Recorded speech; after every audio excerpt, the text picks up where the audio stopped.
ನಮಸ್ಕಾರ ಗೆಳೆಯರೇ, ದೇಶ ಪ್ರೇಮಿಗಳೇ, ನಮ್ಮ ಕನ್ನಡ ಡಿಫೆನ್ಸ್ ನ್ಯೂಸ್ ಯೂಟ್ಯೂಬ್ ಚಾನಲ್ಗೆ ಸ್ವಾಗತ ನಿಮಗೆ.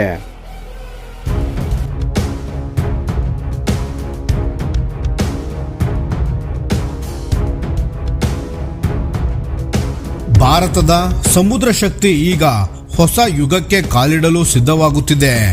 ಭಾರತೀಯ ನೌಕಾಪಡೆ ಮುಂದಿನ ಹಲವು ದಶಕಗಳ ಅವಶ್ಯಕತೆಗಳನ್ನು ಗಮನದಲ್ಲಿಟ್ಟುಕೊಂಡು ತನ್ನ ಅತ್ಯಂತ ದೊಡ್ಡ ಹಾಗೂ ಅತ್ಯಾಧುನಿಕ ಯುದ್ಧನೌಕೆ ಯೋಜನೆಗಳಲ್ಲಿ ಒಂದಾದ ಪ್ರಾಜೆಕ್ಟ್ 18 ನೆಕ್ಸ್ಟ್ ಜನರೇಷನ್ ಡೆಸ್ಟ್ರಾಯರ್ ಅಥವಾ NGD ಪ್ರೋಗ್ರಾಂ ಅನ್ನು ರೂಪಿಸುತ್ತಿದೆ. ಇದು ಕೇವಲ ಮತ್ತೊಂದು ಹೊಸ ಯುದ್ಧನೌಕೆಯ ಯೋಜನೆ ಅಲ್ಲ, ಇದು ಭಾರತ ಭವಿಷ್ಯದ ಸಮುದ್ರ ಯುದ್ಧವನ್ನು ಹೇಗೆ ಎದುರಿಸಬೇಕು ಎಂಬುದಕ್ಕೆ ರೂಪಿಸಿಕೊಳ್ಳುತ್ತಿರುವ ಸಂಪೂರ್ಣ ಹೊಸ ತಂತ್ರ. ಹೊಸ ವರದಿಗಳ ಪ್ರಕಾರ ಭಾರತೀಯ ನೌಕಾಪಡೆ ಒಟ್ಟು 10 ರಿಂದ 12 ಅತ್ಯಾಧುನಿಕ ಸ್ಟೆಲ್ತ್ ಡೆಸ್ಟ್ರಾಯರ್ಗಳನ್ನು ನಿರ್ಮಿಸುವ ಗುರಿ ಹೊಂದಿದೆ. ಈ ಪ್ರಮಾಣದಲ್ಲಿ ನಿರ್ಮಾಣವಾದರೆ ಇದು ಭಾರತದ ಸ್ವತಂತ್ರ ನಂತರದ ಅತಿ ದೊಡ್ಡ ಸರ್ಫೇಸ್ ಕಂಬ್ಯಾಟೆಂಟ್ ಪ್ರೋಗ್ರಾಂ ಆಗಬಹುದು. ಈ ಯೋಜನೆಯನ್ನು ಭಾರತೀಯ ನೌಕಾಪಡೆಯ ವಾರ್ಶಿಪ್ ಡಿಸೈನ್ ಬ್ಯೂರೋ WDB ಮುನ್ನಡೆಸುತ್ತಿದೆ. ನಿರ್ಮಾಣ ಕಾರ್ಯದಲ್ಲಿ ಭಾರತದ ಪ್ರಮುಖ ಹಡಗು ನಿರ್ಮಾಣ ಸಂಸ್ಥೆಗಳಾದ Mazagon dock shipbuilders limited MDL ಹಾಗೂ garden reach shipbuilders and engineers GRSC ಭಾಗಿಯಾಗುವ ಸಾಧ್ಯತೆ ಇದೆ. ಈ ಯೋಜನೆಯ ಮತ್ತೊಂದು ದೊಡ್ಡ ವಿಶೇಷತೆ ಏನೆಂದರೆ ಸುಮಾರು 75% ಸ್ವದೇಶಿ ಕಂಟೆಂಟ್ ಗಳನ್ನು ಬಳಸುವ ಗುರಿ ಹೊಂದಲಾಗಿದೆ. ಅಂದರೆ ಹಡಗಿನ ಒಳಗಿನ ಅನೇಕ ಪ್ರಮುಖ ವ್ಯವಸ್ಥೆಗಳು, ಎಲೆಕ್ಟ್ರಾನಿಕ್ಸ್, ಯುದ್ಧ ವ್ಯವಸ್ಥೆಗಳು, ಕೆಲವು ಶಸ್ತ್ರಾಸ್ತ್ರಗಳು, ನಿಯಂತ್ರಣ ತಂತ್ರಜ್ಞಾನಗಳು ಮತ್ತು ಅನೇಕ ಉಪಕರಣಗಳು ಭಾರತದಲ್ಲೇ ಅಭಿವೃದ್ಧಿಯಾಗಲಿವೆ. ಇದು ಕೇವಲ ರಕ್ಷಣಾ ಕ್ಷೇತ್ರಕ್ಕೆ ಮಾತ್ರವಲ್ಲ, ಭಾರತದ ಕೈಗಾರಿಕಾ ಬೆಳವಣಿಗೆಗೂ ದೊಡ್ಡ ಅವಕಾಶ. ಇದೀಗ ದೊಡ್ಡ ಪ್ರಶ್ನೆ, ಈ ಡೆಸ್ಟ್ರಾಯರ್ಸ್ ಇಷ್ಟು ವಿಶೇಷವಾಗಿರುವುದಕ್ಕೆ ಕಾರಣ ಏನು? ಮೊದಲನೆಯದಾಗಿ ಸ್ನೇಹಿತರೆ, ಇದರ ಗಾತ್ರ. ಪ್ರಾಜೆಕ್ಟ್ 18 ಅಡಿಯಲ್ಲಿ ನಿರ್ಮಾಣವಾಗುವ ಹಡಗುಗಳ ತೂಕ ಸುಮಾರು 13,000 ಟನ್ಗಳಿಗಿಂತ ಹೆಚ್ಚು ಇರಬಹುದು ಎಂದು ಅಂದಾಜಿಸಲಾಗಿದೆ.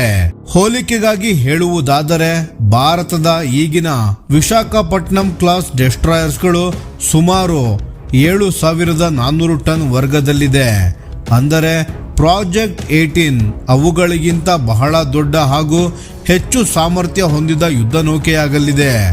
ಅಂತಾರಾಷ್ಟ್ರೀಯ ಮಾನದಂಡದ ಪ್ರಕಾರ 10,000 ಟನ್ ಮೀರುವ ಯುದ್ಧನೌಕೆಗಳನ್ನು ಸಾಮಾನ್ಯವಾಗಿ ಕ್ರೂಸರ್ ಕ್ಲಾಸ್ಗೆ ಸೇರಿಸಲಾಗುತ್ತದೆ. ಈವರೆಗೆ ಭಾರತ ಈ ವರ್ಗದಲ್ಲಿ ಯಾವುದೇ ಯುದ್ಧನೌಕೆಯನ್ನು ಕಾರ್ಯಾಚರಣೆಗೆ ತಂದಿಲ್ಲ.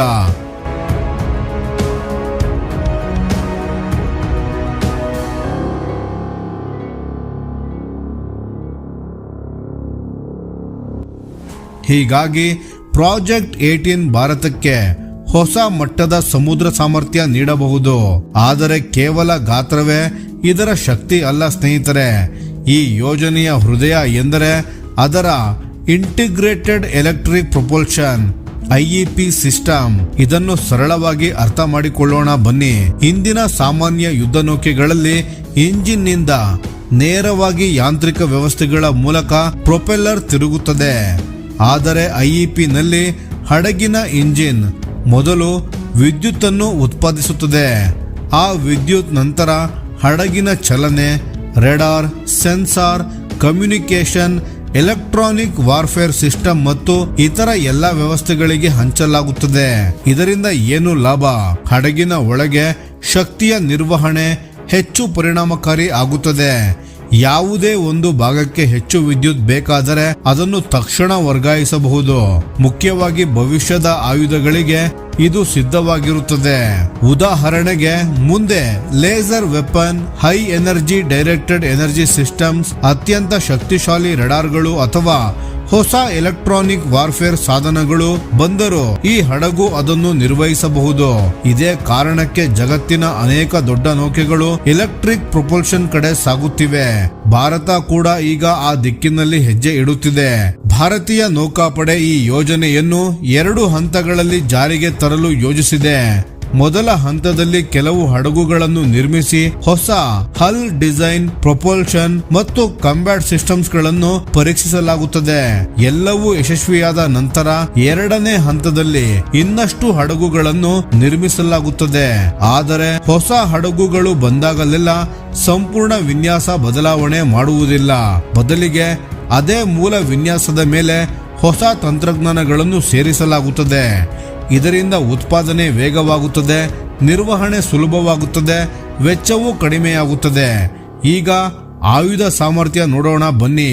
ವರದಿಗಳ ಪ್ರಕಾರ ಪ್ರತಿ ಹಡಗಿನಲ್ಲಿ ಸುಮಾರು 114 vertical launch system VLS cells ಗಳು ಇರಬಹುದು.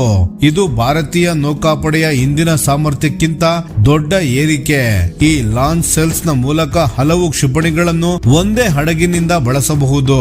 ಅವುಗಳಲ್ಲಿ BrahMos supersonic cruise missile, BrahMos next generation long range land attack cruise missiles ಗಳು, LRLACM precision guided long range surface to air missile PGLRSAM ಹಾಗೂ short range surface to air missile SRSAM ಮತ್ತು smart supersonic missile assisted release of torpedo ಇವುಗಳು ಸೇರಿವೆ. ಇದರ ಅರ್ಥ ಏನು ಗೊತ್ತಾ ಗೆಳೆಯರೆ? ಒಂದೇ ಯುದ್ಧ ನೌಕೆ ಶತ್ರು ಹಡಗುಗಳನ್ನು ಹೊಡೆಯಬಹುದು, ಭೂಭಾಗದ ಗುರಿಗಳ ಮೇಲೆ ದಾಳಿ ನಡೆಸಬಹುದು, ವಿಮಾನ ಹಾಗೂ ಕ್ಷಿಪಣಿ ದಾಳಿಯಿಂದ ತನ್ನನ್ನು ತಾನು ರಕ್ಷಿಸಿಕೊಳ್ಳಬಹುದು ಮತ್ತು ಜಲಾಂತರ್ಗಾಮಿ ಯುದ್ಧ ನೌಕೆಗಳ ವಿರುದ್ಧವೂ ಕಾರ್ಯಾಚರಣೆ ನಡೆಸಬಹುದು. ಅಂದರೆ ಇದು ನಿಜವಾದ ಮಲ್ಟಿ ರೋಲ್ ವಾರ್ಶಿಪ್ ಆಗಲಿದೆ.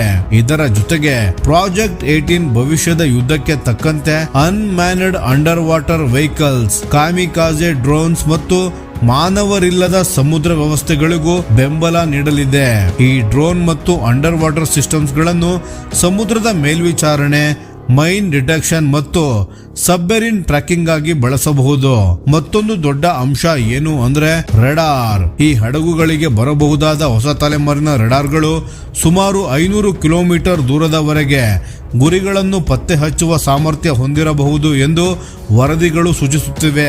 ಇದರ ಮೂಲಕ ಹಡಗು ತನ್ನ ಸುತ್ತಮುತ್ತಲಿನ ಪ್ರದೇಶದ ಸಂಪೂರ್ಣ 360 ಡಿಗ್ರಿ ಬ್ಯಾಟಲ್ ಅವೇರ್ನೆಸ್ ಹೊಂದಬಹುದು. ಇವೆಲ್ಲವೂ ಒಂದೇ ಕಾರಣಕ್ಕಾಗಿ ಭಾರತ ಕೇವಲ ತನ್ನ ಸಮುದ್ರ ಗಡಿಗಳನ್ನು ಕಾಪಾಡಲು ಮಾತ್ರವಲ್ಲ, ಮುಂದಿನ ವರ್ಷಗಳಲ್ಲಿ ಸಂಪೂರ್ಣ ಇಂಡೋ ಪೆಸಿಫಿಕ್ ರೀಜನ್ ನಲ್ಲಿ ತನ್ನ ಹಾಜರಾತಿ ಮತ್ತು ಭದ್ರತಾ ಸಾಮರ್ಥ್ಯವನ್ನು ಇನ್ನಷ್ಟು ಬಲಪಡಿಸಲು. ಪ್ರಾಜೆಕ್ಟ್ 18 ಯಶಸ್ವಿಯಾದರೆ ಅದು ಕೇವಲ ಹೊಸ ಡೆಸ್ಟ್ರಾಯರ್ ನಿರ್ಮಾಣವಾಗುವುದಿಲ್ಲ, ಅದು ಭಾರತದ ಸಮುದ್ರ ಶಕ್ತಿ, ರಕ್ಷಣಾ ಕೈಗಾರಿಕೆ, ಇಂಡಿಜಿನಸ್ ಟೆಕ್ನಾಲಜಿ ಮತ್ತು ಭವಿಷ್ಯದ ಯುದ್ಧ ಸಾಮರ್ಥ್ಯದ ಹೊಸ ಅಧ್ಯಾಯವಾಗಬಹುದು.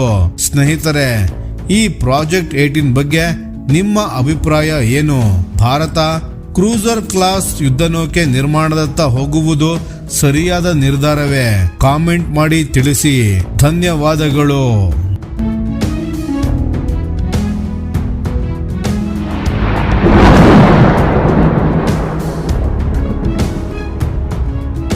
ಈ ವಿಡಿಯೋ ನಿಮಗೆ ಇಷ್ಟವಾಗಿದ್ದರೆ ಲೈಕ್ ಮಾಡಿ ಮತ್ತು ನಮ್ಮ ಚಾನೆಲ್ ಅನ್ನು ಸಬ್ಸ್ಕ್ರೈಬ್ ಮಾಡಿ ಹಾಗೂ ಬೆಲ್ ಐಕಾನ್ ಒತ್ತಿ. ಯಾವ ಅಪ್ಡೇಟ್ಗೂ ಮಿಸ್ ಆಗಬೇಡಿ. ಡಿಫೆನ್ಸ್ ಸುದ್ದಿಗಳನ್ನು ತ್ವರಿತವಾಗಿ ಪಡೆಯಿರಿ. ನಿಮ್ಮ ಬೆಂಬಲವೇ ನಮ್ಮ ಶಕ್ತಿ. ಭಾರತ ಬಲಿಷ್ಠವಾಗಲಿ ಎಂದು ಆಶಿಸುತ್ತಾ ಭಾರತ ಮಾತೆಗೆ ಜೈ. ಧನ್ಯವಾದಗಳು.